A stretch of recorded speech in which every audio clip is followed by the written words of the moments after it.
Let's fight बयानबाजी।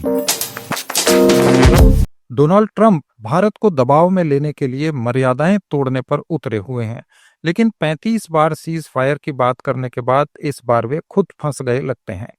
Trump Bharat पर रूस से तेल खरीदने की बात कर रहे हैं, लेकिन जब कल उनसे पूछा गया कि अमेरिका खुद रूस से कितना यूरेनियम और फर्टिलाइजर खरीदता है, तो उनकी याददाश्त चली गई।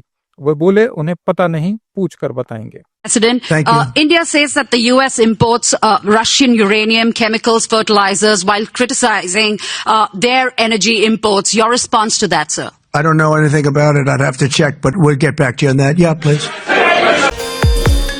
इस बीच अमेरिकी राष्ट्रपति डोनाल्ड ट्रंप ने कहा है कि वो अगले 24 घंटे में भारत पर टैरिफ बढ़ाने जा रहे हैं।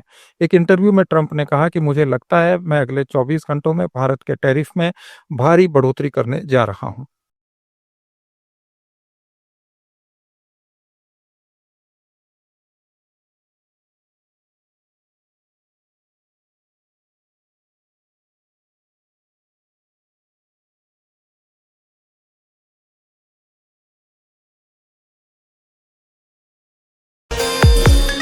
कांग्रेस महासचिव प्रियंका गांधी ने मीडिया से बातचीत में एक बड़ा बयान दिया है। उन्होंने कहा कि कौन सच्चा भारतीय है और कौन नहीं, ये तय करना न्यायपालिका या किसी जज का काम नहीं है। उन्होंने कहा कि मैं ये बात पूरी विनम्रता और सम्मान से कह रही हूँ। उन्होंने कहा कि सरकार से सवाल पूछना नेता प्रतिपक्ष की जिम्मेदारी होती है।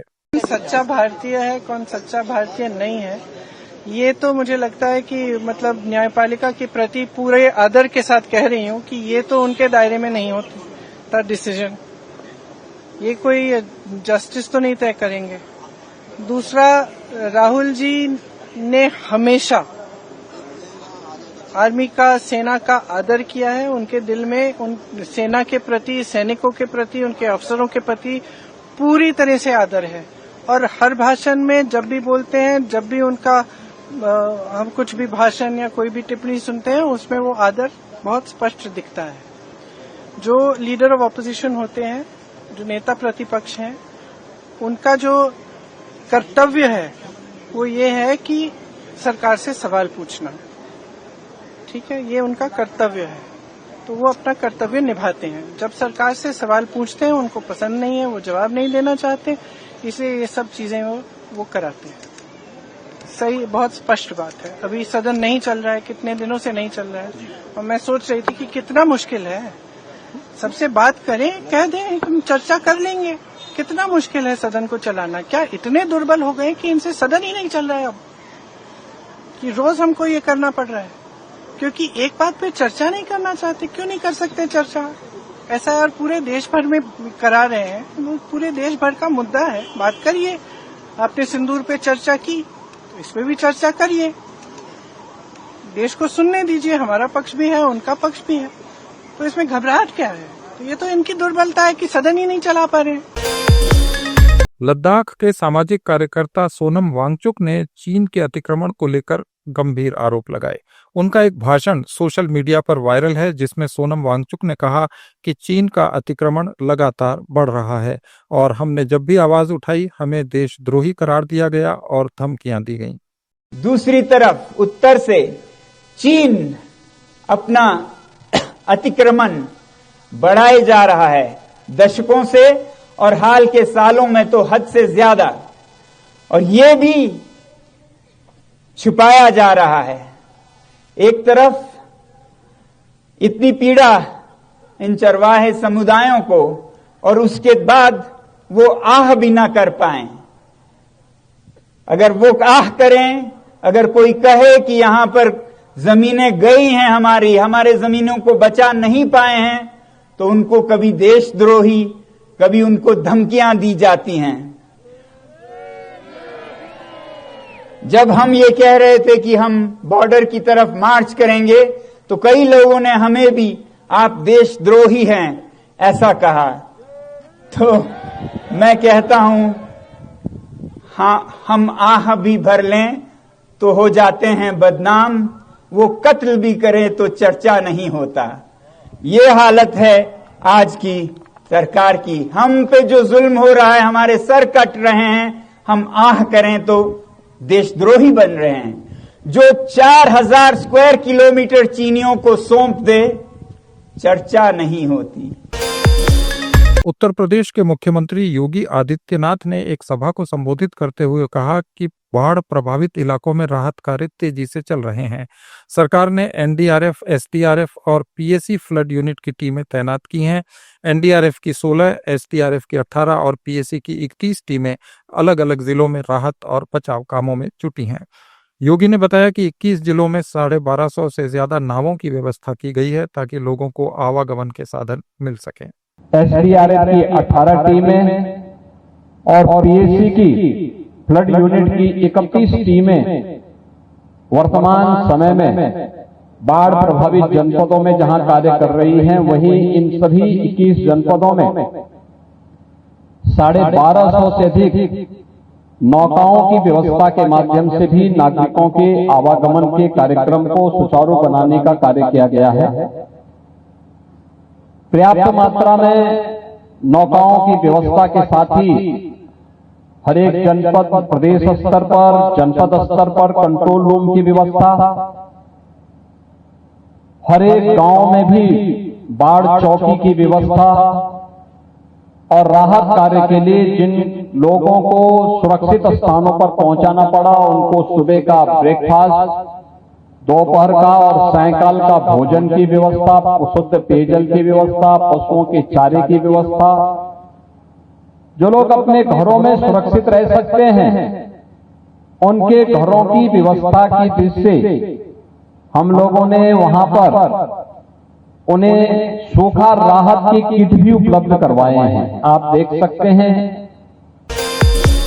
प्रियंका गांधी ने उत्तराखंड में बादल फटने और फ्लैश फ्लड की घटना पर दुख जताया है। उन्होंने कहा कि हिमाचल प्रदेश और वायनाड जैसे अन्य राज्यों में भी ऐसी घटनाएं हो चुकी हैं। ऐसी घटनाओं को दोहराए जाने से रोकने के लिए एक व्यापक और ठोस रणनीति बनानी होगी। जी, मैं देख रही थी टीवी पे, बहुत ही दुखद, और मेरे ख्याल से हमको बार बार हो रहा है, हर साल हिमाचल में, उत्तराखंड में, वायनाड में भी हुआ। एक कॉम्प्रिहेंसिव स्ट्रैटेजी निकालनी पड़ेगी प्रिवेंशन के लिए। जैसे अभी वायनाड में काफ़ी कोशिश की है एडमिनिस्ट्रेशन ने भी, हम लोगों ने, पॉलिटिकल पार्टीज ने सब इकट्ठे होकर प्रिवेंशन के लिए, मतलब कि जब अगर होगा तो उस समय से पहले इवैक्यूएट करने का, ये सब। तो आशा है कि सब जगह ऐसी एक स्ट्रैटेजी बने ताकि ये बार बार ना हो। मैम, ट्रंप ने अगेन बोला है कि वो टैरिफ हाइक करेगा। समाजवादी पार्टी के अध्यक्ष अखिलेश यादव ने भाजपा की तिरंगा यात्रा पर तंज कसते हुए एक सवाल उठाया है। उन्होंने जनेश्वर मिश्र की 93वीं जयंती पर कहा कि भाजपा पहले ये बताए कि 2014 में जब वो सत्ता में आई थी तब देश का क्षेत्रफल कितना था और अब कितना है।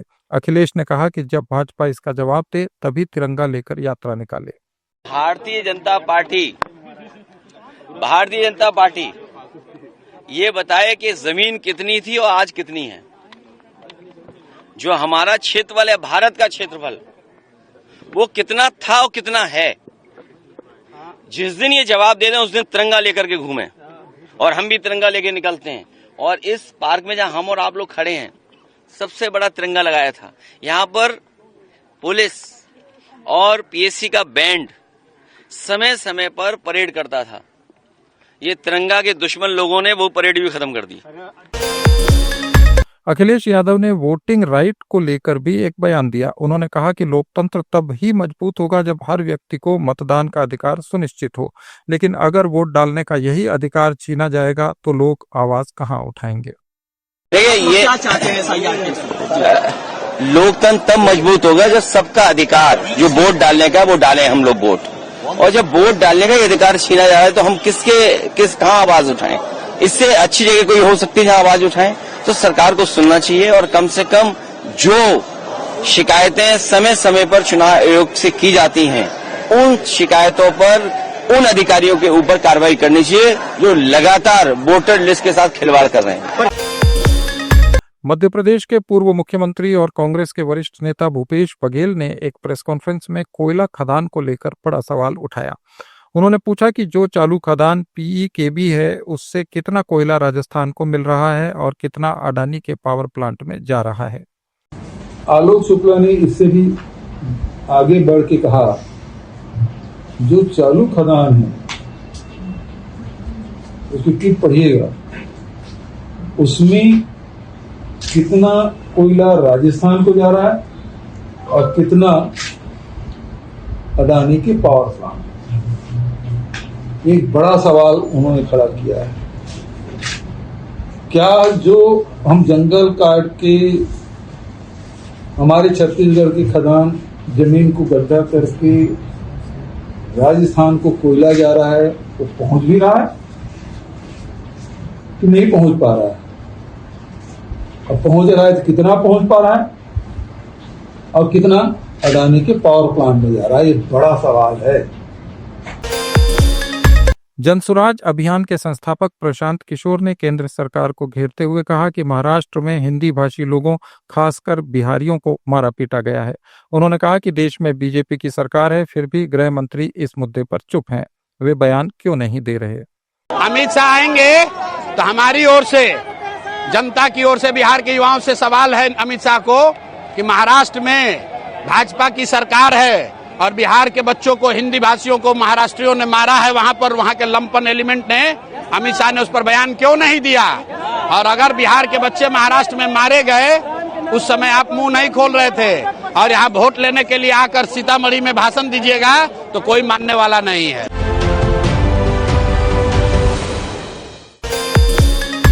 सतलज यमुना लिंक SYL नहर को लेकर दिल्ली में एक बैठक हुई। इस बैठक में पंजाब के मुख्यमंत्री भगवंत मान और हरियाणा के मुख्यमंत्री नायब सैनी शामिल हुए। बैठक के बाद नायब सिंह सैनी ने मीडिया से बातचीत में कहा कि उन्हें उम्मीद है कि इस समस्या का सकारात्मक हल निकल जाएगा। काफी लंबे समय का ये विषय है। 9 जुलाई को भी पॉजिटिव वातावरण में बातचीत हुई है और उस बातचीत में आज एक कदम और आगे बढ़े हैं। हमें पूर्ण विश्वास है कि 13 तारीख को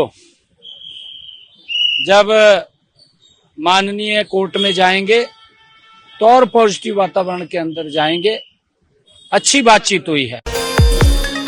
पूर्व राज्यपाल सत्यपाल मलिक का कल निधन हो गया। उनके जाने से देश की राजनीति में एक बेबाक और निर्भीक आवाज खामोश हो गई। हरियाणा के पूर्व मुख्यमंत्री भूपेंद्र हुड्डा ने सत्यपाल मलिक के साथ अपने संबंधों को याद किया और कहा कि मलिक एक सच्चे और निडर नेता थे। आज सत्यपाल मलिक जी का निधन हुआ। सत्यपाल मलिक जो है बेबाक प्रवक्ता थे और मैं उनको, जब वो स्टूडेंट लीडर थे, स्टूडेंट करते थे यूनिवर्सिटी में, यूपी में, जब से जानता हूँ। उसके बाद वो चौधरी चरण सिंह के साथ जुड़े और चौधरी चरण सिंह का राइट हैंड बन के रहे। फिर कांग्रेस में भी आए और फिर बीजेपी में गए, सांसद भी रहे और पहले विधायक रहे, फिर सांसद भी रहे, गवर्नर भी रहे, सेंट्रल मंत्री भी रहे कुछ दिन। आज उनका जो निधन हुआ है, जो क्षति हुई है, वो उसकी पूर्ति जो समाज में अपनी जगह बना गए हैं, उसकी पूर्ति करना नामुमकिन। तो हमारी सबकी श्रद्धांजलि है उनके सारे परिवार। ये थे आज के कुछ अहम बयान। अपडेट्स के लिए जुड़े रहिए लेट्स माइक के साथ। आप सुन रहे थे let's mike more than radio. Follow कीजिए हमें हमारे सोशल मीडिया प्लेटफॉर्म्स पर।